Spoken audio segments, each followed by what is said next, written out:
You're listening to The Upland Rookie, a podcast presented by Upland Brits, B Pro Kennels, Final Rise, and Inuk Shuk Professional Dog Food. And on this episode, I sit down and talk with Kelli Aitken from Quanta's Irish Setters.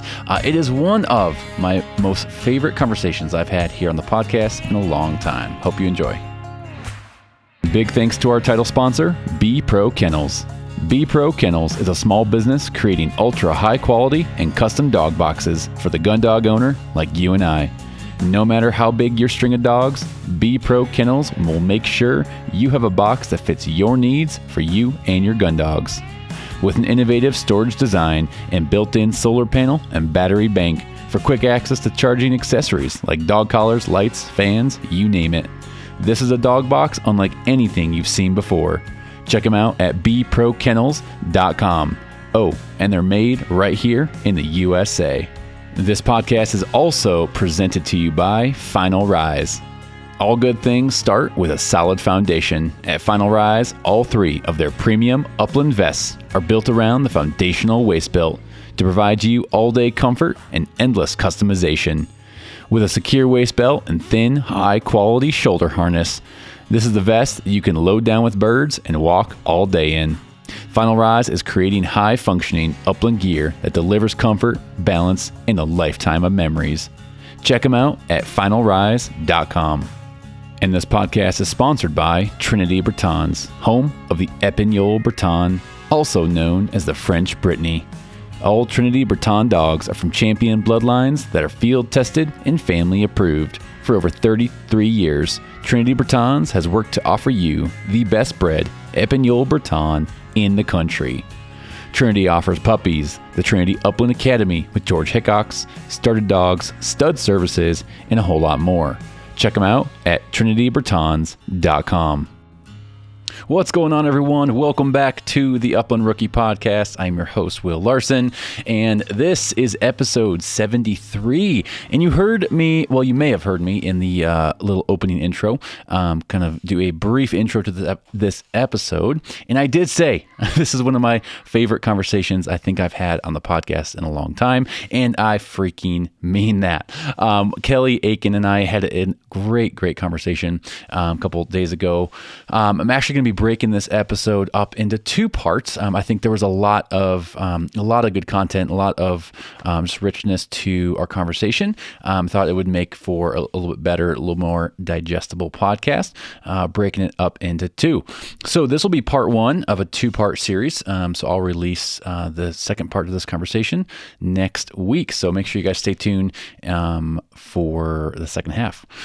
And we get into a whole bunch of stuff, from a little bit of training, a little bit of the breed of an Irish setter, a lot of field trial talk, and really get to kind of dive deep into Kelli's story, which I think is pretty unique. Again, she's lived and experienced a lot of just a lot of life with a lot of bird dogs, and I think she's just I love her approach to raising bird dogs, training them, trialing them for herself, for what she wants out of a dog, and again, just really love this conversation. So anyways, I will shut up and let you guys actually listen to the podcast.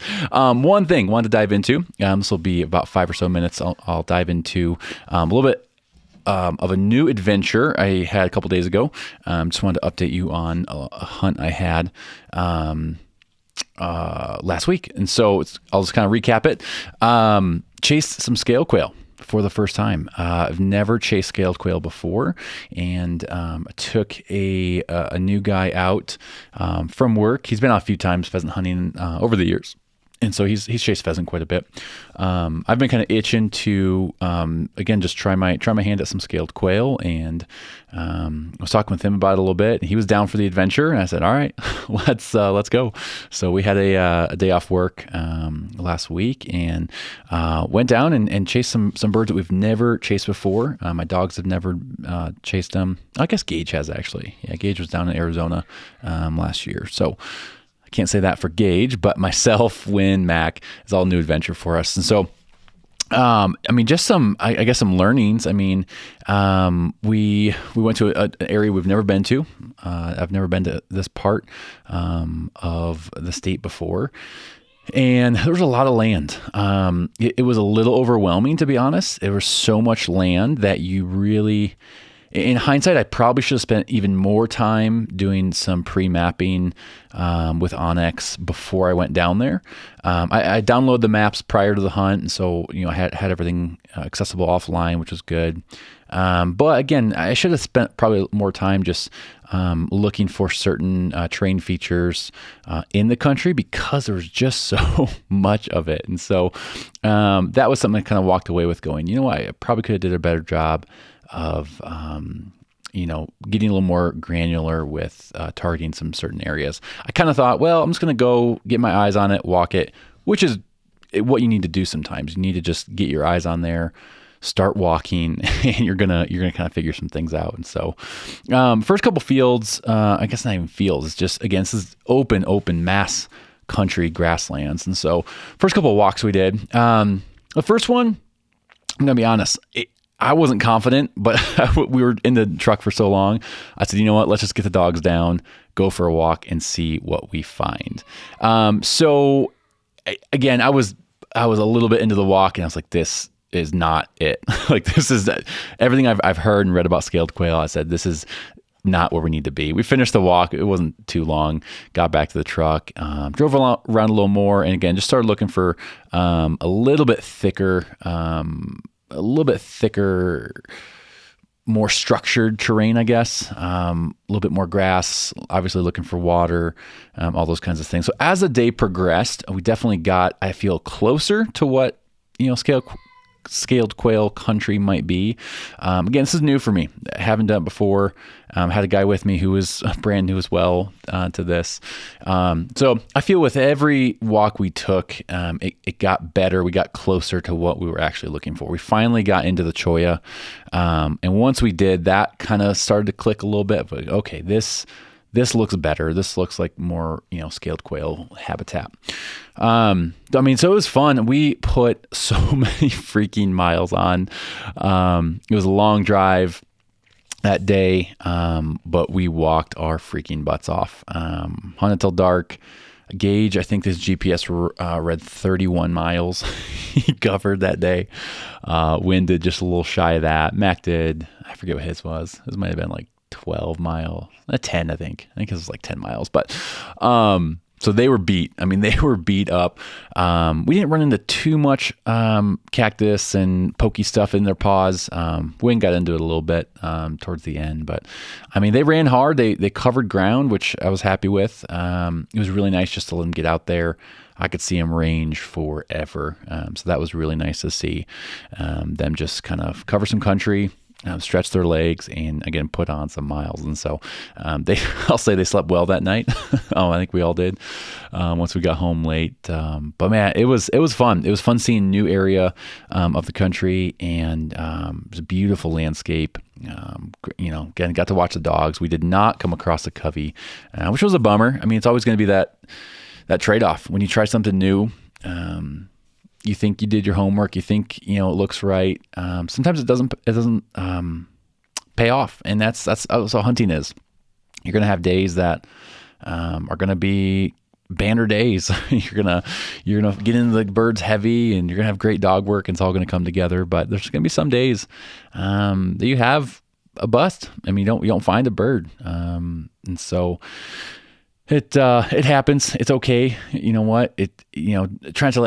Try not to let it discourage you, I guess what I would say. For me, it was nice going with another buddy. It makes the drive shorter, a little bit easier when you're with someone going on a long, 1-day trip. And so all that to say, scaled quail, I will be back at them next year for sure. Obviously would love to get down to Arizona someday, but, don't think it's going to happen this year. Anyways, don't be discouraged on hunts like that. It's not always going to come together. But I was glad I was able to say, at least I tried. I learned something. The dogs, I hope, learned something as well. So that was my scaled quail trip of 2000. I guess we're in 23 now. So, but of the 2022-23 season. So, anyways, hey, I hope everyone's doing well. I'm going to wrap this segment up, and we're going to get to the interview here. I know some of us got a few more weeks left to go for hunting. And so if you guys are out there hitting it hard, make sure to tag the podcast. I'd love to reshare some of those photos, experiences that you are having out in the field with your dogs, with your family, friends, whoever it might be. And so keep tagging the Upland Rookie Podcast, Instagram, Facebook, all that good stuff. And don't forget to leave a rating and review if you could. This greatly would help the podcast grow and get out there to more hunters, more bird dog lovers just like you. And so anyways, guys, we're going to dive into part 1 of the interview with Kelli Aitken. So are you, so you're kind of living on the road now, aren't you? You sold the house. You're just traveling all the time? We sold our house and we are full-time RVers. Well, and Okay. I mean, not exactly RVers. It's a horse trailer with living quarters. So it's a little different I than the mean, typical RV. yeah, but it looks nice though, right? I mean, how's Oh, it been it so is. far? We are both still alive and still married. So that's winning right there. That's half the battle. That's Um, awesome. it's going well though. We are enjoying it and it's been really flexible, which is what we really wanted with this situation. So I'll Yeah, take that as a win. absolutely. I know you posted a photo of the horse trailer. Is it like half, the front half is like the horse storage area and then the back half or like the living quarters, or how's that work? The front half is the living quarters. It's Okay. 18 feet of living quarters, Okay. and then there's like a little what I call kind of a mud room, but it's a mid tack behind that, and then the back half is the horse area slash dog room. Okay. So yeah, Yeah, dog room as well. That's awesome. well, sort of, yeah. It's kind of a makeshift, Yeah. we do the best we can with what we have situation. So Yeah. That's so cool. That's so cool. Well, I mean, again, that's a win right there. Again, you're still married. You're alive. I mean, can't get better than we that. we will take the wins where we get them. Keep the Well, bar low. yeah, you have to. You have to.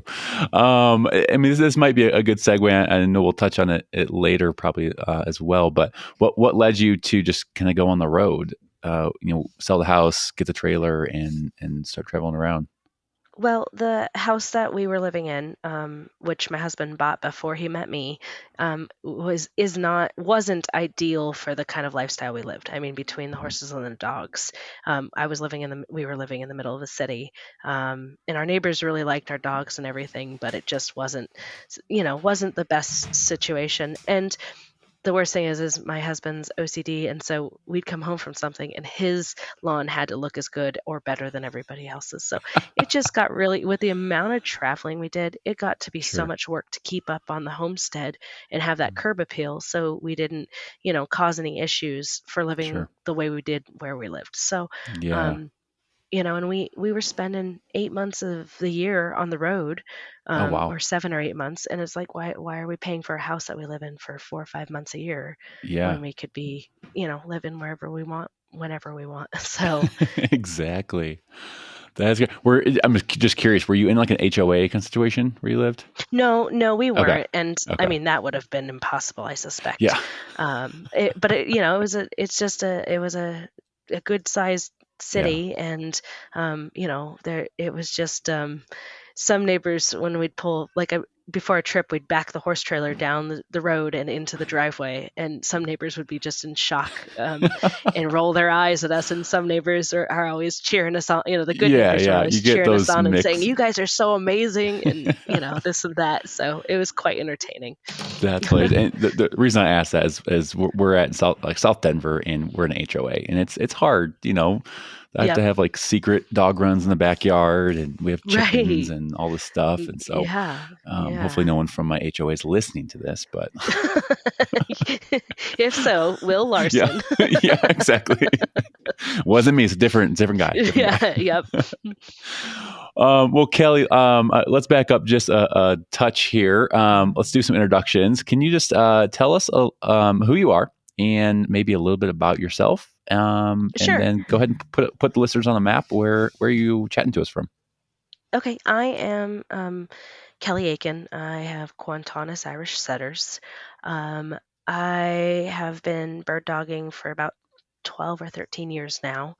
And currently, I'm talking to you from just outside Manhattan, Kansas. This is a temporary holdover, and we're about to start a big trip that'll hit us along the East Coast and then down south for the rest of the early spring season. Wow, very fun. That's got to be a cool. That's got to just be an awesome lifestyle right now, just to be able to kind of map your journey out and be like, hey, we're going to go to the East Coast for a little while, and then go south, and that's got to be pretty cool. Yeah, my husband really enjoys doing the mapping and kind of looking at the routes and all that, and planning ahead is his forte. And I am more so the one that's like, well, maybe tomorrow we'll go here, and so that's the challenging part for us. But we make it work, and we're having a lot of fun with it. We're trying to Yeah. have fun with it. There's its challenges for sure, like fuel prices, but Oh, sure. yeah, but we're still really enjoying it, and I think we have a lot of traveling ahead of us Yeah. for good reasons. That's so cool. Is all your travel or majority of your travel, so like, for example, the East Coast trip and heading south, is that all for dog hunting, trial, horse related things? Yes, yep. Okay. Everything we do is, I mean, I will say there's exceptions like for visiting a family member or something, like his family or my family. But 95% of our travel is animal related. Yeah. We're either going somewhere to go train dogs, go run dogs, go purchase a horse, go compete in a field trial, whatever it is. Sure. That's what we do. That's the focus. Yeah, I love it. Yeah. I love it. Well, let's back up even a little bit further into your story, Kelly. Would you mind sharing with me what started you down this path? Like were you in a hunting dog horse family who did this, or what was your journey getting into the bird dog and trial and all that world? I was born into dogs, purebred dogs. But not I didn't don't have any family members who ever hunted, and they certainly didn't do any kind of field trials or hunting competitions, hunt tests, anything like that. But the sport of purebred dogs, I was kind of raised in dog shows, so that's kind of where I started off, and um, I just have slowly transitioned from that to I found my breed. Irish setters identified as like that was what I wanted, and then from there, I showed those for years and years. And then I've transitioned into from that into the field trials and hunting, lots of hunting. Well, Mm. usually. So it's just been this slow transition with zero background, no history in it prior to dabbing my toes in the water or dipping my toes in the water. Sorry, that's how that Yeah, saying yeah, yeah. goes. So Dabbling, dipping, it's all the same. I get you. yeah, same, whatever. So real quick before we go on with that, purebred dogs that your family was involved in, were they like sporting dogs at all, or just show dog? Like what No, no, breed? German Shepherds and Okay. Papillons. So, Okay. herding breed and a toy breed. Yeah. But when I was 7 years old or so, I went to a dog show and I walked up to the grooming table and there was this Irish setter standing on it. And I said, I really like your dog. Like, this is the Mm, dog I want. wow. And every dog show I went to, I'd find that lady with that dog. And next thing you know, she became my mentor. I mean, she raised me in Irish Oh wow. setters and taught me everything I, have come to know for the breed perspective and for, the grooming and the genetics and health testing and stuff. Wow. So she's really kind of my mentor when it comes to Irish setters. So So you were young when you figured out the Irish setter was your dog. yeah, Just absolutely. from laying Yes, I eyes was on it. just a wee little thing. So Wow, that's cool. Well, we'll get into that. I know a lot more here in a little bit. Go ahead and continue on your story a little bit. So you weren't raised in a hunting family. Like, then what was that turning point for you that got into the sporting dog world and all that? Like, what was that? Yeah, what was that tipping point that just put you over the edge down this So path? I had two Irish setters from my mentor, and I was going on my second deployment to Iraq. And I decided that while I was deployed, my dogs should be doing something productive. So I decided to send them to a field trainer, and just so they could go do something and learn about things while I was over doing things. Hmm. Um, so they went to a field trainer, and while I was overseas, I started reading the hunt test rule, AKC hunt test rule books, and I was like, oh, that might be fun, whatever, whatever. Well, then I started to read about field trials, and I realized that, well, I'm a competitive person, so I was like, that now not only do I want to do hunt tests, but I really want to go win first place. Like I want to beat other people. I don't just want to be good enough. I want to beat other people. So that kind of was my progression into Sure. field trials. But really I just started off by wanting to give my dogs a job while I was overseas. And I thought, oh, Hmm. maybe I'll hunt a little bit with them. But now it's much bigger than that. So Yeah. So it grew. when you picked them up, did you kind of have an idea maybe you would hunt with them someday? But Yeah, was that absolutely. Like after okay? I picked them up when they were with the trainer, I was like, I'll probably run them in a hunt test or a couple hunt tests, see if I can Yeah. progress them. And also, I live in bird country, so I was like, yeah, obviously I'm going to take them hunting, try to find birds. Sure. And I'll never forget the day I shot my first wild bird over my female, and it was such an emotional, Hmm. huge moment for me. So that was, Sure. the fire. Yeah, that's awesome. So I guess did trials come before hunting or hunting come before trials for you? I think the intent to hunt came before trials for me. Okay. I knew that I wanted to hunt, and those two dogs weren't necessarily field trial quality dogs. Okay. I wanted to be finding wild birds, and I've never been one to shoot a lot of shoot tons of birds. I really like fine tuning my dogs, finding Hmm. birds, helping them develop, and so on and so forth. So Yeah. definitely the hunting first, and the trials came when I realized that there was a competitive aspect to this. So, Yeah. Then yeah. Then you're like, all right, let's go. Let's go beat someone. yeah, exactly. So, That's all the fire you needed. yep, yep, that was it. That's awesome. That's awesome. So how do you navigate this world again? Not growing up in a hunting family. I know you had the mentor who kind of got you into the breed, but then you're all right. You're figuring out the trial world. You're figuring out the hunting world. Like, what was that? What was that experience like? Like figuring all that out on your own. I think it was kind of part of the joy of the journey. I had a friend in Canada who had invited me up to go to to spend some time with her at the end of my time in the army. So it was kind of my Canadian sabbatical. Well, we ended up going to some dog shows in Washington, and then we progressed down to California and hit a field trial circuit down there. Hmm. And I grew up riding horses, so that was easy enough for me. And I had been to a couple, like one or two, three, four, whatever, small number of field trials, but that really showed me kind of where what I could be doing and where I could be doing it. And I had done some walking field trials and stuff, but this really pushed me to progress into horseback field trials. So Okay.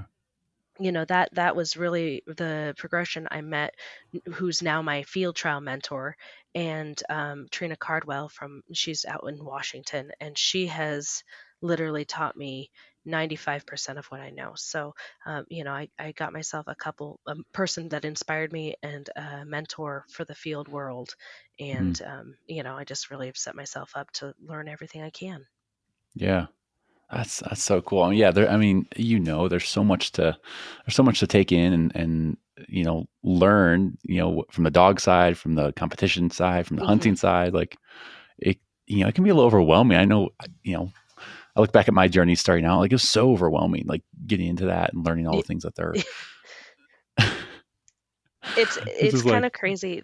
You feel overwhelmed because and you're like, do I know what I think I know? Am I sure that I know these things? Is this how do I know? You think you know what a good dog is, and then you're yeah, watching other people's dogs, and you you start to second see, guess.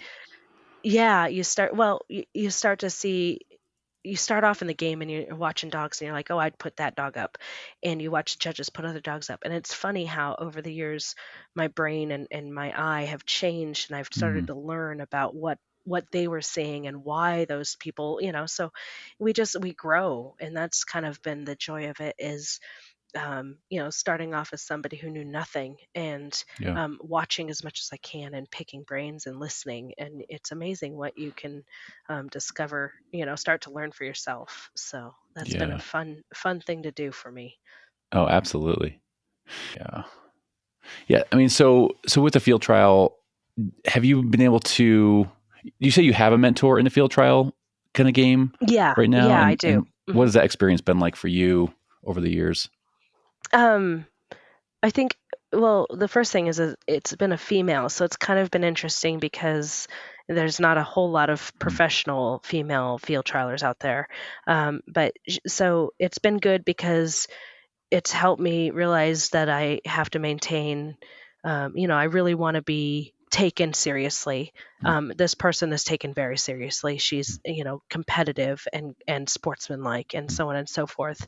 Um, she's not seen as overly nice, um, but she's the kind of person that will give you do anything to help somebody who needs the help in order mm. to progress in their in their abilities. So Sure. I want, I've seen this person take care of people and help people, and it makes me realize that I want to know as much as I know, like she, from her, but I also want to be like her, and emulate that sportsmanlike conduct Mm, and the caring for others and the helping others when they need it. mm. So it's been great for me to have a mentor who is just got one of the best hearts, Yeah. and hard worker, quiet, doing their own, doing the thing however they do it. Sure. There's a lot of people that sell themselves online in a certain way, and push their programs because it's, Sure. and they're probably successful, but this is Sure. a person that's kind of behind the, doing their own thing. They're not pushing themselves on social Yeah. media, and they're finding success in their own way. So it's like they're doing it for And them that's and their dogs. Like they're not worried about. yes, Yeah. and not so much because they want people to flock to them, or they don't want to. They're not trying to build their following. They're trying to do their clients, what they deserve, and how would I say it? They're trying to do right by their clients and their dogs, Sure. and that's far more significant and very important to me. Yeah. So I try to emulate the people that I like and appreciate and respect, and Yeah. my mentor is the highest of that for me. That's so cool. That's so cool. Can I ask you, with you showing up to field trials, has it ever been, again, being a woman, has it ever been intimidating to you to show up to field trials, or has it been challenging in any ways? Again, field trials, again, a lot of dudes in field trials. What's that Yes. experience been like for you? Well, two things kind of stand out. First is, has it ever been intimidating or whatnot? I think, um, not so much intimidating, but you get attention. Like I got attention, and they're like, "Oh, it's a pretty girl on a pretty horse," and I'm just, I appreciate a compliment. That's great, but it's not like I want my pretty dog to kick your pretty butt. Like that's what I want. I don't, like, go ahead and think I'm just some cute girl that's going to show up and just enter her dog and contribute to your field trials. Really, I'm there to be competitive, and I don't. I'm not going to try to tell them that, but what I'm going to try to do is keep showing up and start pushing my way in, and it's done well for Sure. me. I've started to, people know who I am, and they know my dogs aren't a joke when I show up, and I'm not just there to Sure. boost the number of entries. I'm there because because I take this seriously and I work really really hard. So that's kind of one aspect of being a female in it. The second aspect is, I've started to judge more and more, Hmm. and Okay. recently, well, I guess a year or two, or a short while ago, I judged something, and it was my first big, um, second. It was one of my first big championships, and I was treated differently than a male counterpart who was my judging partner, Hmm. and Hmm. that was frustrating.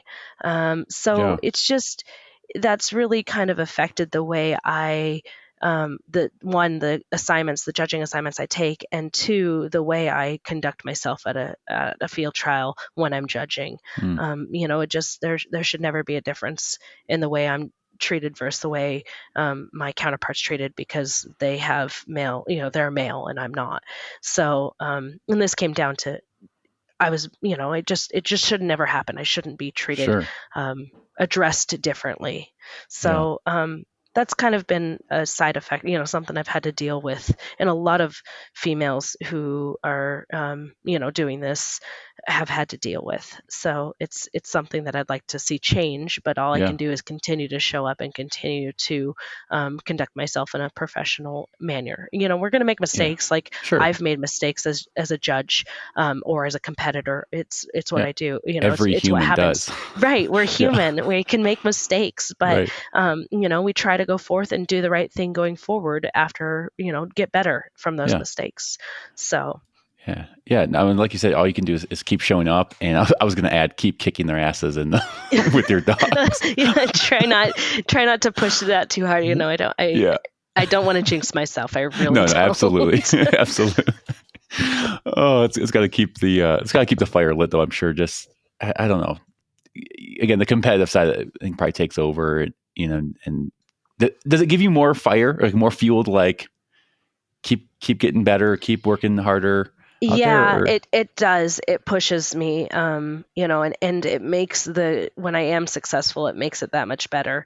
Mm, And honestly, some of the people that have been negative to me or been pushy or been, unprofessional, if sure. anything, I feel like a handful of those people from my past, I've earned the respect. I've gone on to earn Mm, their respect. So sure. that's really the win for me is for them to treat me equally now and with respect Yeah. now as opposed to I can forgive them for not Sure. being the kind of person I'd want early on. So Sure. but I have earned the respect, and I just wish it would have been sooner and not later. Right. Like you wish it wouldn't have had to take X amount of time to get Right, there. like I You shouldn't have had wish. to win this and that, and Right. and be asked to judge this or that in order for you Right. to think, hey, maybe you're not Yeah. mediocre and you're not just some woman who's hanging around because there's lots of men here. Like that's Right. not why Right. I'm here. Exactly.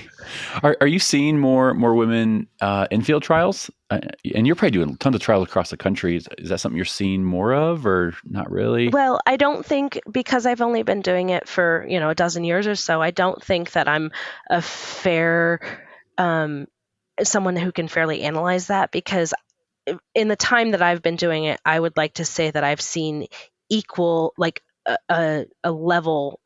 Um, how am I? I'm sorry.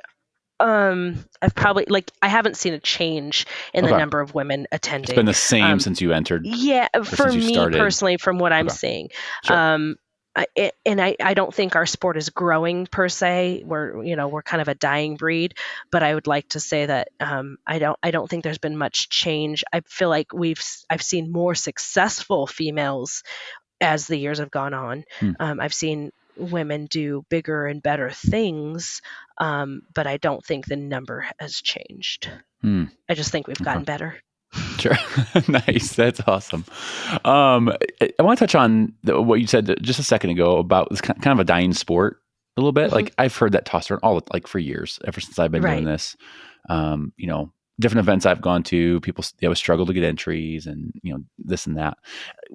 I mean, again, in your opinion, like why is that? Do you have any thoughts? Like, because it's so freaking fun. It's so fun to Right. compete with your dog, to have a goal with your dog, and to work on something to enter these trials. Again, whether they're horseback or walking, I know horseback can be, somewhat of a barrier for some people. But do you have any thoughts on that?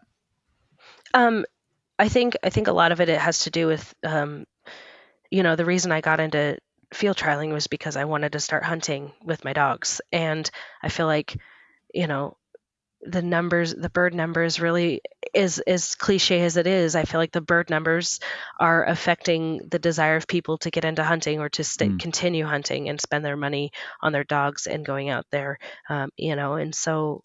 as we see a decline in the wild bird population, or moderate mediocre numbers, people aren't going to continue to want to push going out with their dogs, and therefore you're not going to get the ability to grow your sport because you're not Mm, having the foundation of that sport, which is wild bird sure. hunting. With that decline, you're going to have less of a pool to draw from to Mm, get into field trialing. So it's kind of, the side effect of the sport of hunting yeah. being so challenged. And it's people. We do we say we see an increase in the number of hunters here or there, or the number of licenses being Sure. purchased, so on and so forth. But if that were the case, I think that um, we would see the ability to grow this sport more. But Mm. it's between Well, the because you lack of wouldn't wild have, birds. yeah, and you wouldn't have field trials if it wasn't for bird dogs and hunting, right? Absolutely, Like like field trials this come is. from hunting, and so like you're Yes, saying, like yep, that's like the top of the funnel, and then the cart before the horse. Yeah, yeah, yeah, exactly, exactly. absolutely. That makes total sense. So, and Oh, I think between that and then the cost, the sure. increase in costs of everything. We Yeah. didn't always have this living quarters horse trailer. I was in a U-Haul truck pulling a friend's bumper pull horse trailer Oh, to a no way. field trial because I wanted to go and not because I had everything I needed. And I'd Sure. park next to the big living quarter trailers and Yeah. RVs. And people are intimidated. They think that they have to drop to, Mhm. $150,000 to be competitive. Well, yes, we have a big trailer now, but that's because this is my life, but Well, and you I've sold been your beaten by freaking people house with. too. Right, right. I've been beaten by You people don't who have show a up yeah. in a little SUV with their one dog and borrow someone else's horses. Like it's Yeah. possible, and it happens a lot. Mm, It's just you don't have to have the biggest and the best in order for your dogs to be competitive, and mm. it's hard for people to understand that or believe in that. Yeah. Yeah. It's like a hard thing for them to overcome that, you Yeah, know. yeah. But like I know I can think of a handful of people who have beat me in the last year who have a truck with one dog, and they borrow someone's horse. Like it happens, and it's Yeah. awesome. Like I'm very, very excited for those people, and Yeah. I want nothing more than them to find success so they keep pushing forward. Yeah. So That's awesome. And it's even like hunting too. It's like people, won't start hunting because, oh, I don't have that gun or I don't have this piece of equipment or right. something. It's like so many guests I've had on this show have shared like my last question I always ask them, like, what piece of advice would you share with, a new hunter out there? And so many guests have shared, like, just go. Even if you don't have all the things you think you need, just go. Just get out there, walk, experience, things for yourself. And I don't think that could be any more true. Right, exactly. Just there's what do you have to lose? And Yeah. what's more exciting than finding your first, well, for me it'd be first covey with your first bird dog. Mhm. Whether or not you're carrying a gun, it doesn't matter. The dog, if they find birds, that's going to be the best day of their life. Yeah. That's until they find their next one, and then that's the best day of their life. Exactly. It's too cool to see these dogs progress. And that's what they were bred to do. Well, you couldn't be have any reason to be more proud of your dog in that, than that Yeah. moment. Yeah. So Absolutely. Well, since we're on the field trial side of things right now, we're just going to continue that road, and then we'll loop back to some other things I had for you, more about your dogs and all that. But talk a little bit more about the horse side of the field trials. Are you primarily running horseback trials, or are you doing any walking trials still with your dogs? Or I do primarily horseback field trials. I do the occasional walking field trial, especially if it's a bigger walking field trial or a championship, or if it's just like en route to somewhere I'm heading and there happens to be a walking field trial. I'm happy to go compete. It's kind of um, and it's kind of fun for me. I mean, I hunt my dogs enough; they should adjust a bit and hunt and work the ground a different way than if I sure. was on a horse. So, yeah, I do compete in the walking trials. I was lucky enough to win this year's Irish Setter Walking National Championship, and I also won it last year. So, Oh, right on. I've had a good couple my last couple walking trials have been Yeah. very successful for me. So, That's incredible. um, Wow. yeah, zero Well, hate against the walking sport because yeah. I will do that any Yeah. day. That's super cool. Well, your dogs, again, and I'm asking you to help educate me a little bit and also the listeners. Mhm. Are horseback trials generally the dogs are going to range out further than a walking trial? You'd hope so. Oh, That okay. would be the goal. Okay. And will your dogs transition between that pretty easily? Like they know the game well enough to know, all right, we're doing the horseback side or we're doing the walking trial or even hunting, really. Yeah, it's amazing when I'm on a horse and my dogs are ranging 300-400 yards, and some of their casts are really sometimes they'll have moments where they go even bigger, um, and then I turn around and I'm carrying a gun. This week I've kind of dedicated to hunting the entire week, and my dogs are ranging on average maybe 1 to 200 yards. Hmm, And Reason, my best dog, she'll make bigger casts and she'll go sure. reach 300-400 yards to find birds if that's what it takes. But they know the difference. They're not. Yeah, If they didn't know the difference, then they would have no business being one of my dogs, and they'd have sure. no they would you have to give them credit. They have to be smart enough to know the difference, Yeah, because if they can remember what it means to be a broke dog, then they can remember what it means for me to be carrying a gun. sure. That's They know there's going to be birds They need to producing have that something level of shot. intelligence. Yeah, they need to have that level of Absolutely. intelligence to And it, to know the yeah, game. and if they don't, then we shouldn't be breeding them. So Sure. they It's should like they should be I spayed love and you, sleeping on but someone's couch. Yeah, yeah, exactly. um I was going to ask you, you said something. Oh, so will you intermix? So like if let's say you trialed last week or you have a trial coming up, will you hunt your dog still kind of back and forth or will you dedicate like, hey, we're in trial season, we're not going to hunt and then we'll go hunting or again, do the dogs know well enough that they can bounce between pretty easily? So they should know well enough. I am very careful with my green broke or first year dogs. When I've just broke them out, I'm going to be really careful about shooting birds over them and making sure they stand broke through the entire process. My older dog, Reason, when I'm hunting and I shoot a bird, she's usually going to break at the shot to go retrieve it. But she knows the difference when I'm carrying a blank gun and when I'm carrying a shotgun. And she knows that when we're at a field trial, she needs to stand broke through the shot. Hey, And hey, Kelly, can you? So sorry, you broke up that yep. that portion. Can you go back to the part you said when you have a young broke dog or a green broke dog, and pick Okay. up from there? When I have a green broke or first year dog, they have to, I have to be very careful when I'm shooting a bird for them. They need to stay broke through the entire process. Whereas a seasoned dog like Reason, who's 8 years old now, when I'm hunting and carrying a gun, she's going to break at the shot to go retrieve the bird. When I'm on a horse or carrying just a blank gun, she's going to stay broke through the shot, Hmm. because she knows the difference. So, yes, I transition those dogs and I will hunt during field trial season, but I just have to make sure I keep on top of their manners, especially with those first year dogs. Yeah. No, that makes total sense. That's cool. And the reason I asked, I've heard some other people that I've met at trials or different people saying they'll just kind of keep their dogs like they'll do trial season first section of the fall and then they'll do all their hunting at the end of the fall because they want to keep them broke or whatever. And so I Yeah, was but I think curious. some of the best hunting there is early season chickens and Right. and that kind of Sharp stuff. So tails. September, And that's the right? thing, So like these people don't September's hunt sharp huge. tails. Like, come on. We spent summer camp, working chickens and sharp tails. So, my dogs have a lot of experience on those two species. And so to be able to turn around when season opens and shoot one for them, that's exciting. But they're also, they spend their entire summer gearing up for those moments. So, Sure. the hunting early season and then going to field trials is what we do. So Yeah. they have to do it, but I'm going to make them do it right, for those younger dogs. So. That's awesome. That's awesome. I want to talk a little bit about the horse side of things with the trials.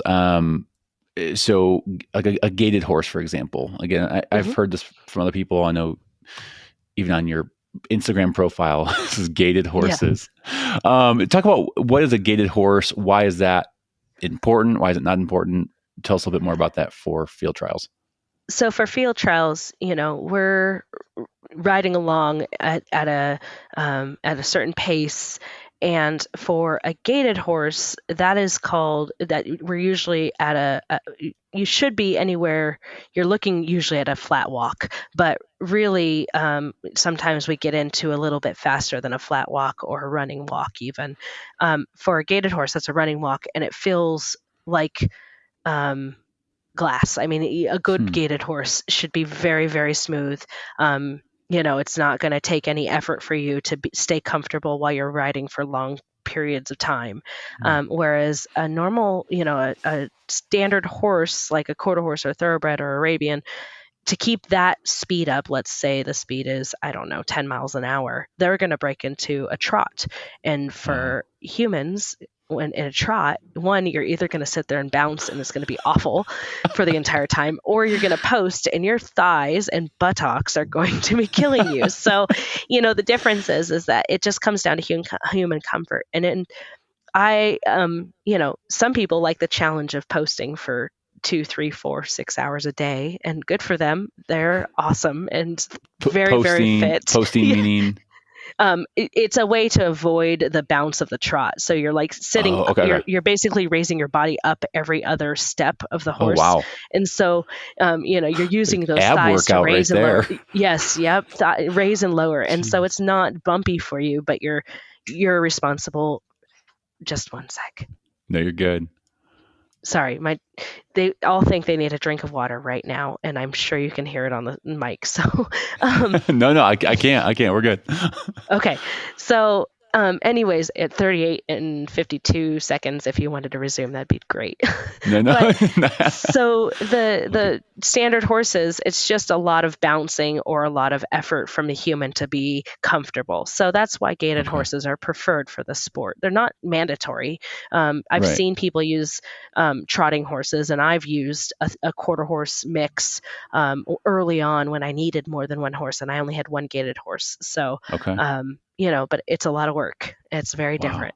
So it's really just it's for comfort, but it's the way the horse will trot. Really, it's just smoother than other horse. Like, Yes, is it just? yeah. Is there the way It's they're built, or was it Have you ever just? seen the speed walking, like in the Olympics, like the speed walking Yeah, event? yeah, Okay, so those speed walkers or those power walkers or whatever they're yeah. called, think about that versus like a marathon runner and their slow jog. Okay, Like the okay, speed walker is keeping a really good pace. yeah. Um, it's just much smoother than somebody who's like jogging and running and bounce. That Wow. bounce of the Yeah.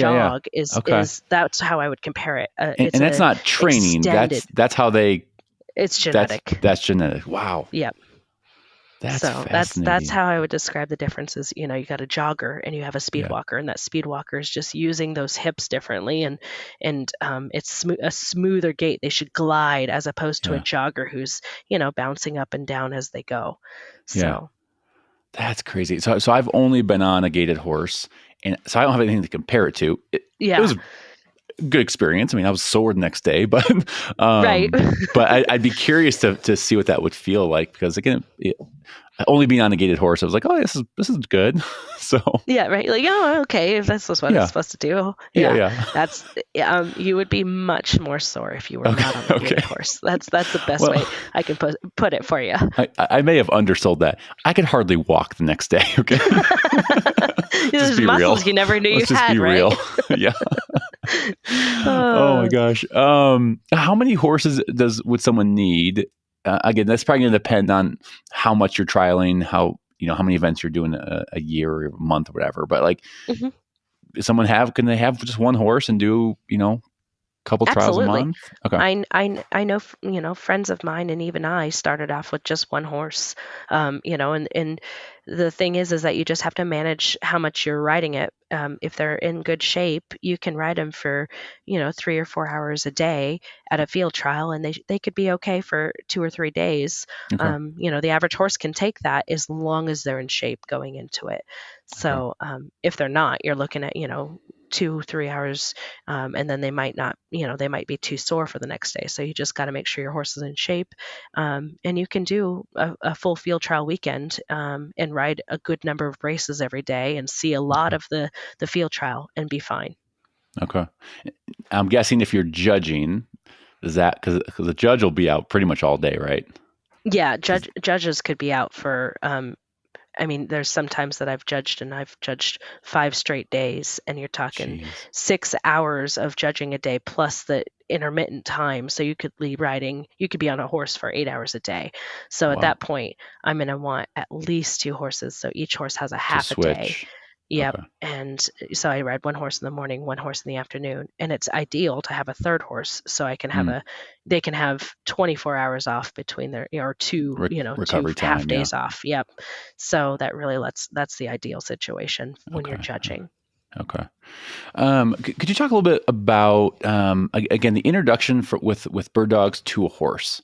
Like what's that process like when you have a young bird dog? Like when are you introducing them to the horse? How does that go for you in what you've done with your dogs? So, we're starting off with regular puppy walks with just us and our puppies. So they know that where we go and when I call to them, they should kind of be looking for me and going and being an explorer. So when I'm transitioning, those dogs are usually 4 months old, 4 or 5 months old is when I'm going to get on a horse, and I'm going to talk to him the same way that I'm talking to him, on the ground, except I'm on the horse. And it might take him, a couple minutes to realize, oh, that big thing is now, that's Mm, your represents you. And they tend to transition pretty quickly. They it takes a special horse to really train those young puppies because, mm, at 3 or 4 months old, when they're meeting horses, they might hang from a tail. They might think mm. that, Oh, they want to smell their feet, and a yeah. good horse is going to stand there from it. And I've Okay. had those good horses that those puppies can hang from their tail and they keep Wow. walking and it's not a big deal. But Wow. we really try to I, discourage that. yeah, So I could imagine that going very poorly. yeah, they tend to lose interest pretty quickly because they're Okay. going to go find birds on a horse while I'm riding a horse, Sure. and that's way more exciting than smelling the backside of the horse. So, Right. but you just have to make sure you're riding a horse that's going to be safe, for those puppies because puppies do puppy things. So we're just Yeah. trying to set them up for success, and usually after the first 5 minutes, they're over the fact that there's a horse involved, and they're going to go continue to do what they do, which is explore. Yeah. So really, it sounds like a pretty smooth transition. Obviously you have your walking puppy walks, and then you're just doing that same thing, and you're hopping on the horse, and it's you're Absolutely. kind of acting Yep. like it's a big non-issue, right? Right. We try not to make a big deal of it, and I don't think, I've ever really. What's more so overwhelming for a young dog is when you take you and a horse and a dog, and now suddenly there's 18 other horses behind me, and they're in a field Oh, trial, and they can be intimidated by that. But that first field trial for a young dog can be overwhelming, but you try to do put yourself in a situation where it's not like, hey, all that at once. You try to, introduce them with, two or three other riders with you with that yeah, puppy, and then kind of grow from there. But, the good dogs, the dogs who have kind of learned that there's going to be birds out there, they're going to disregard everything else and just go do what they do. So, yeah, you just gotta, if you put that foundation into that puppy, they should have zero issue with everything else behind them and just be focused on going forward and hunting. yeah. Oh, that's so cool. I love that. Like handling a dog off horseback. You know, anything different there than that'd be different from you if you were on the ground walking? Is there going to be a difference of how you, I don't know, how you would handle that dog walking or horseback? It's going to be the same thing pretty much, or Um, I mean, yes and no. I'm going to expect the same out of the dog. Like, I'm going to expect the dog to check in and to look for me and everything. But I also know that when I'm on a horse, that dog can see me from a lot further. And I can oh, just also, because you're so much higher up? yep. And I Okay. can also, get kind of a better position in order to handle my dog on a horse in a quicker manner. Whereas if I'm on foot, um, and I'm in a lower point, like I need to get my butt over to a higher point so that dog can, so I can project my voice in a certain direction Mm, quicker, or the dog can see me quicker. So, I mean, it's a big advantage to be on a horse. And there's times Yeah. that we're at a walking trial and somebody has, some kind of injury that prevents them from walking. So they're approved to ride a horse or an ATV. Okay. And that's really quite the advantage to have. But that's just the way it is. And at least they're there and able to compete. So, Sure. oh, pause. We're going to get some rain. And if it becomes a sound issue, just let me know. Okay. Will do. So Will do. I'll mute when I'm not talking or when I'm Okay. not All talking good. All good. specifically. No worries. This is low production here. I'm in my garage. We got all sorts of noises and stuff. So all good. Oh, okay, good. I won't feel too bad. No, don't worry. No, that is super cool. A couple more things with the trial side of things before we move on. With the field trials, have you run any other types of field trials, or have you only done the AKC stuff? Have you No, done I any also like do Nastra or anything American like that? Field. Okay. So the American Field, which is now UKC trials, but those, they're kind of a different level of trialing. You tend to get in AKC trials, we're seeing, a lot of the all breed stuff. You'll see short hairs and you'll see Brittany's and you'll see Wimes and you'll see Irish setters and English setters and some pointers. When you are in the American Field side, you see predominantly white dogs, so pointers with Mm. a handful of setters mixed in. So usually when I go to an American Field event, I am the only off-colored breed. Sometimes, my best friend is there and she has an off breed as well. So Okay. we'll be kind of the Everyone's like, outsiders. what?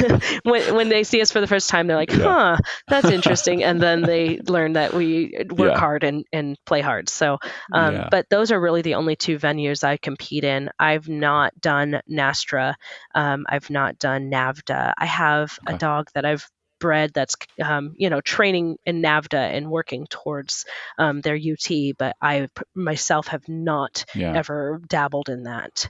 So I'm glad to see my dogs. Like, I hope to have dogs in the Nastra world. That would be really neat for me, and I would be Sure. very excited to get the right Nastra owner to have one of my Right. dogs, because I think they Yeah. could be competitive.